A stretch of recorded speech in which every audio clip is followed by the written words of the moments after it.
Maybe could baby fair. Then I someone map KevinTaylor, a dear child KevinTaylor, and say High Court, a man bench warrant. Say baby, won't be omunya no omunchenamra. And I don't so aban, and Kofubs I didn't know Chenama, so what wine. One more question no swa, Supreme Court. I answer bench warrant no cry away. Enina Subiawa Bato go cry. Na ama Bracon Ampofo, your court to him I will head, and I just say.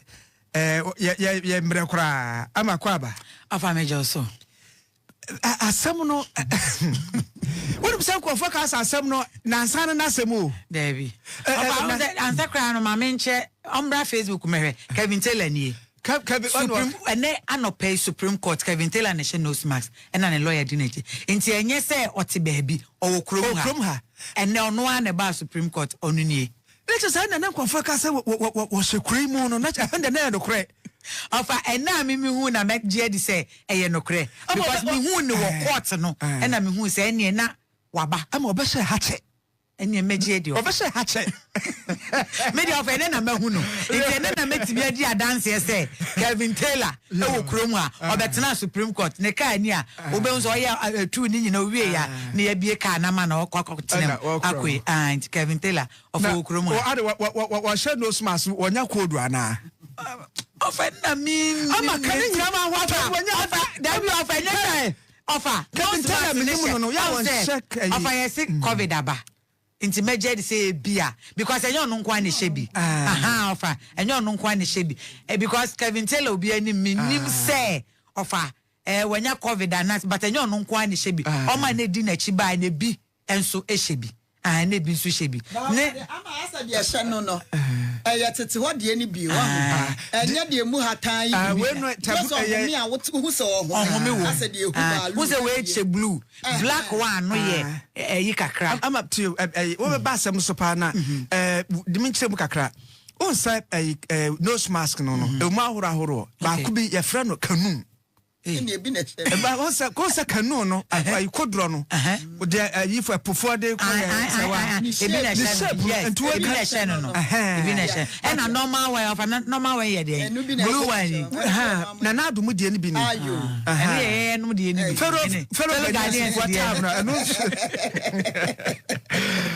Facebook for the video question we na betra matrama enti asem na nkasa no ehase san ade ba asem na abedu be adri of asem ni nyina ne say January 2020. I like how you said January 2020 until 16th January 2020 and Justice of the High Court Justice Eric Cheba for then time no a High Court judge say or a Court of Appeal judge na no or case bia NCA Eugene Bafuboni tetetevia yesusu say koto equipment bia na binum susu say obeye ko a ye be monitor okọ ekọ nsem bebre bicycle twitwiri die ene yesusu say na afasa empanifo ensase na saa case ni mu ene obi anim KevinTaylor otenase na okane nsem a ne episode ba ko a obeye ye no beka say the men in red title no na the men in red no or center on the High Court judge Justice Eric Cheba for nsem odi kan be fa ekafa Justice Eric Cheba for no say wa hu si ebe ma papa ni promotion na promotion na ebe promoting from the High Court to the Court of Appeal na nienti a ebe promoting ni say NPP amanyokuo no take over ebe tena Ghana benya so no dienti a papa ni promoting no ye promoting na Court of Appeal na judgment biano akọ in favor of NPP na wa punish NDC former government appointees ne etosu mienu okan ene say Justice Eric Cheba for enya sika bia sika ne namra kwanso ama wasi dan o se wato dan kakraka bi e won kramantam a owie ni saa kan no se da bi ene otemuafo a no ye pani at that time Justice eni yabo a o invite ne say o investigate Justice Eric Cheba for sanse otemuafo de untimi mfa kweti kwanso enye wadwuma saa when in some okafa ho na ba ko okan ya na ye case na ye kan wasem NCA case ononyan for tetetevie Eugene Bafuboni numa asem no say da bi ohun ne say omampani not here just so Nanado Dankwa Kufuado and National Security Minister Kandapa that time also a boy webia and na otemuafo di so asembi obeka bia no and na otemuafo di so entina ne o kan kwesi nyina ne se ya ka che justice Richeba for se ne tie bia no onhwe so be sentence sankrofo no eno ne nsem o kan enti the very day na justice Richeba for emma judgment e was asem ni mu eno o man judgment ni nyina wie no se abrantie bia ye friend KevinTaylor yes o tiama no ne ene o issue warrant arrest warrant say baby abrante ni wo bia ye mpɛ ne nche no no mra mɛkyerɛ nientia okekasa ansɛm no na nienti nso a ɔntwe na so sɛ ɔnkwa fiase it arrest warrant o issue that very day that's ame that's sabre no sanka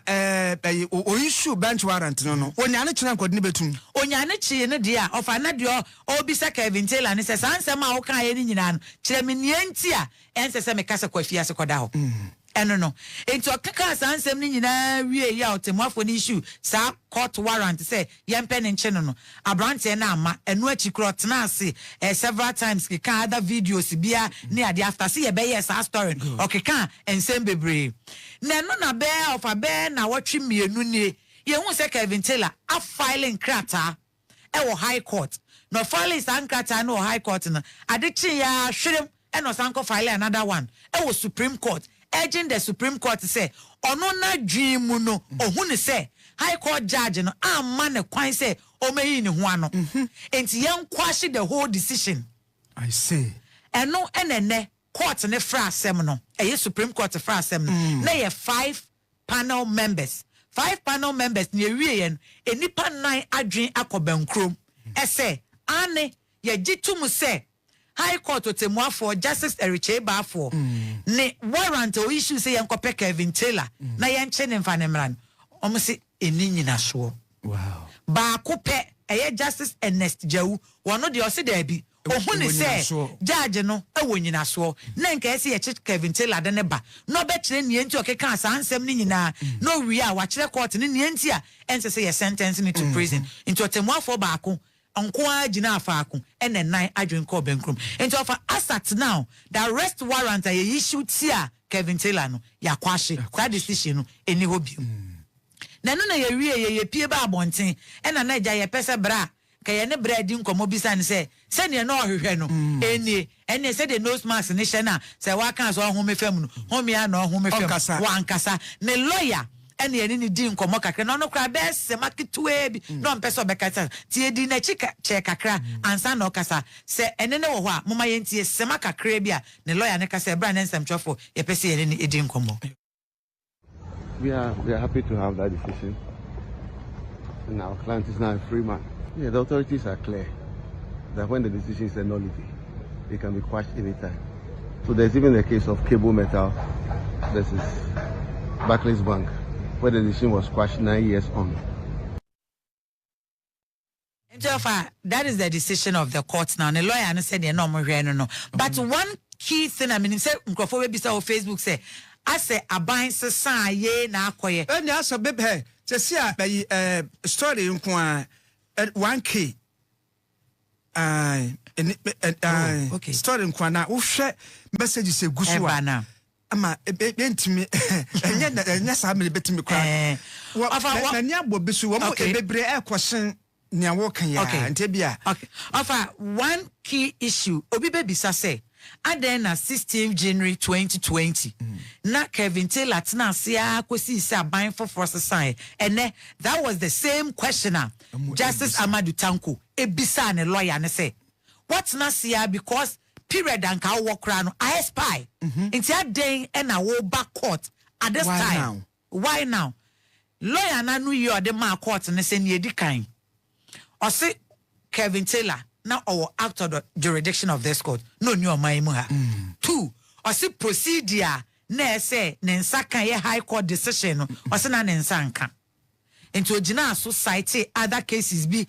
muntie 3 enebedi akutini ewom Chese muntie 3 time a ye convict omu wieye ma omu kopie nsan wa mu kura no bra nkrofo chocho petition no ne ade komo mampen ngina so emma omu pardon eninti no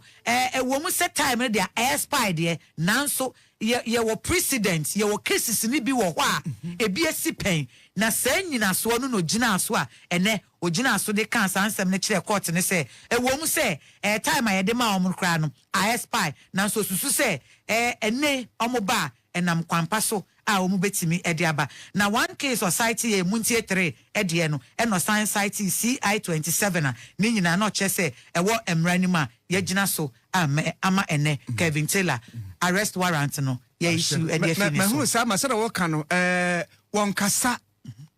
na enranse na lawyer fo no a omu di nanim a mo akodi bem no wo hage wo mo hanya lawyer we ko no hage no no wa ye na wa eniji aba ne mom se na bedede ne kura se wa emum also onu obia osion kasa into rule 62 rule 64 of the CI16 and also and a court nature say there are precedents ebisi pen into ebisi pensa na ye say ye gina eso almost anxiety chachuchi kata number 2 into ni nyina ye cases a omususu say ebisi pen time na de ankatwama ontimi ma to Supreme Court by science ebisi penti ene abanisa into ne offer intimi nche KevinTaylor that is here no time na KevinTaylor emu wadwana bewura Ghana ye hu na airport ye na kwasha vice president residence what te go yi woni na musumu ohinte du akire en wa yira wa dan wa disguise no ho ni nyina se sia de se opaso wo di mfie du kra Ghana han mu a on na mabonti so free man yes afa sa pepe na se mranity say warrant bi anda ne so nti otimi ba at any time otimi kwa at any time na dabio as mimusa amankofo bi busa mimusa sem no kra obi abusa question bi ewo Facebook no social mokọ 1.1k na wo mo busa question bi say na wotumfo asem na mebusa ro ha wonu wotumfo asem America se what is wonu wotumfo asem ama wa wie ya dase ko aba me so me dase wo machi ubenya contempt anti ye dase pa ye ama bra kon ampofo ye court hema